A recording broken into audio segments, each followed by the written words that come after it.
Hello, I'm Michael Choi and thank you for tuning in to mrchoi.com.au. Today's topic is goal setting. Okay, so look, I'm a big believer in progress, not just results, and sometimes goals are just results. So I am a big believer in small goals and just little milestones, quick wins, because when you have quick wins, you get this encouragement. Oh, it's working. Okay, I'll keep going. This is fantastic. But I don't think goal setting is completely just about just having those quick wins, and I don't think it's just about having those big major goals.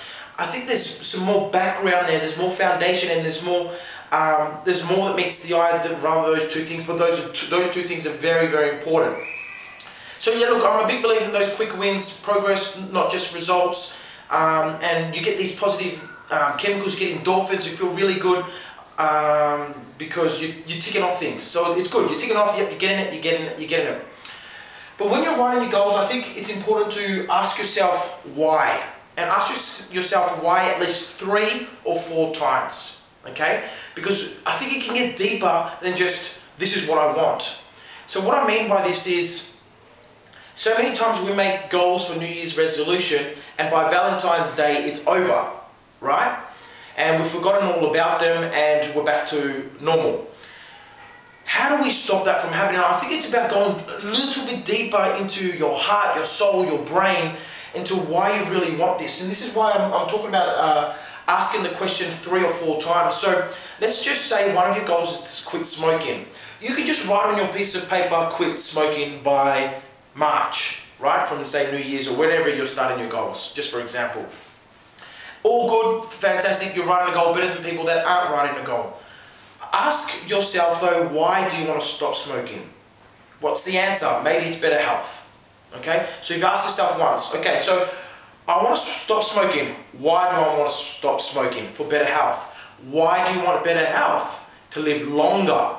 Why do you want to live longer? So you can live long enough to meet your grandkids 3 times. And that is when we're starting really to anchor down into something that's meaningful and something that will hold you more accountable and more resilient to ensure that you stay on track and stay focused to achieving your goal. Why do you want to see your grandchildren? That's even deeper. And the answer to that is what's going to anchor you. Okay, so I just want to encourage you with that. When our team does goal setting, we do have, do, be.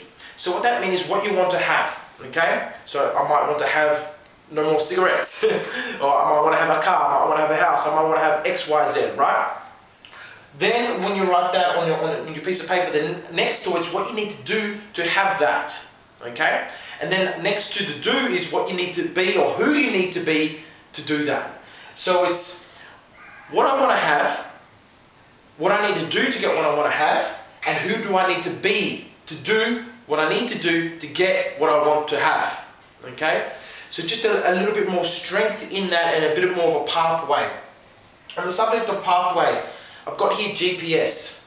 Okay? When you're in your car and you're trying to get from A to B, but you don't know how to get there, you have to actually type in the address that you want to go to on your GPS. Okay, you have to type in the address that you want to go to on your GPS, and then your GPS will tell you how to get there. You can't just work or drive and get to your destination. So what actually happens is the GPS works backwards. It starts with an end in mind. Okay? And goal setting is very, very similar. Start with the end in mind. So where do you want to be? Where do you want to go? And work backwards. Maybe from 10 years to 5 years to 2 years to 1 year to 6 months to 3 months to every single month. Okay? And then the weeks in those months are more so not goals, but probably what your focus or what your tasks are, or what those little milestones, what those little quick wins are that will get you there. Your weeks are probably here. Okay?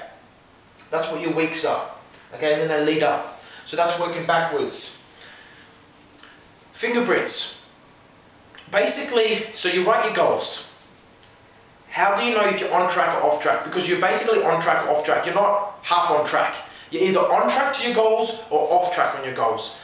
So there's a few metaphors that I've heard and I think they're really awesome, and one of them is the golf ball.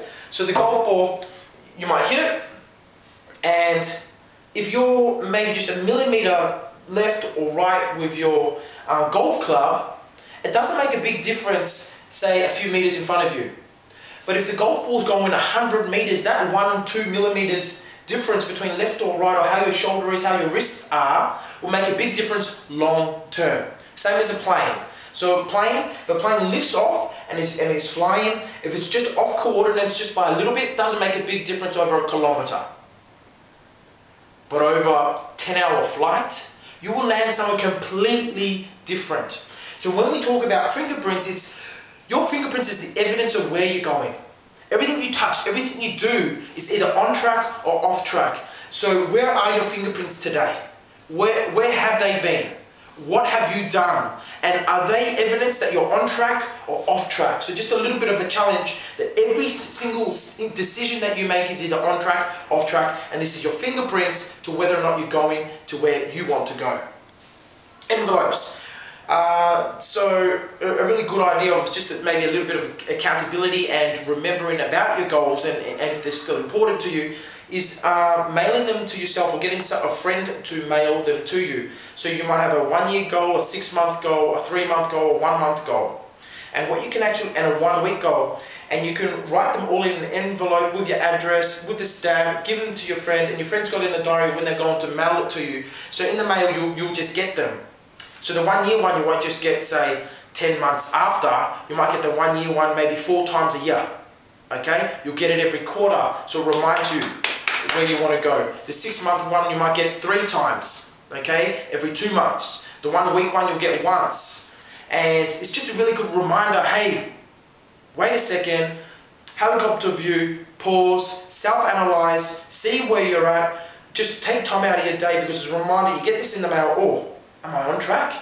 And you just refresh yourself and then make adjustments to your day and your week accordingly. So it's just a good little reminder. On accountability, I've got an accountability partner, and he's in another state. He's in Queensland.